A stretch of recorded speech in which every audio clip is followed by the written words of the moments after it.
Money bag থেকে টাকা গোনার ঝামেলা কিংবা ছেঁড়া নোট আর খুচরা পয়সার টানাপোড়েন সবকিছুই অতীত হতে চলেছে একটিমাত্র কিউআর কোডের স্ক্যানে। কিউআর কোড চালু হলে দোকান বা শপিং মলে ভিন্ন ভিন্ন ব্যাংক অথবা মোবাইল ব্যাংকিং কোম্পানি আলাদা কিউআর কোড প্রয়োজন হবে না। বাংলা কিউআর কোড থাকলেই যে কোনো ব্যাংকিং বা এমএফএস অ্যাপ থেকে সরাসরি পরিশোধ করা যাবে পণ্যমূল্য।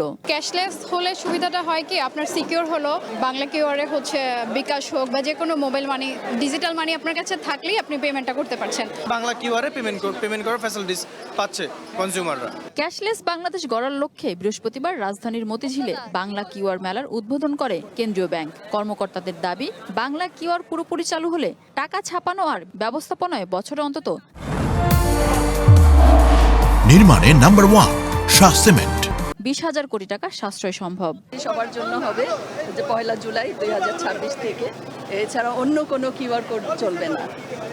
বাংলা কিউআর কোডের মাধ্যমে সব কেনাকাটা চলতে পারবে, অনেক সহজ হবে। ফুটপাতের চায়ের দোকান থেকে বিপণী বিতান অথবা প্রত্যন্ত অঞ্চলের মুদি দোকানেও পৌঁছে যাবে বাংলা কিউআর কোড, এমনটাই প্রত্যাশা নিয়ন্ত্রক সংস্থার। যে ডিজিটাল ফাইন্যান্সিয়াল নেটওয়ার্কে যত বেশি লোক আমরা ইনকর্পোরেট করতে পারবো, যত বেশি লোক অন্তর্ভুক্ত করতে পারবো, আমাদের ইনক্লুসিভ অ্যাক্টিভিটিটা তত জোরদার হবে, তত বেগবান হবে। ক্যাশলেস ট্রানজ্যাকশন যেহেতু সবাইকে এটাতে অন্তর্ভুক্ত করার প্রক্রিয়া আমাদের চলমান আছে, সেই প্রক্রিয়ার মাধ্যমে আমরা ফাইন্যান্সিয়াল ইনক্লুশনকে আরও বাড়াতে সক্ষম হব।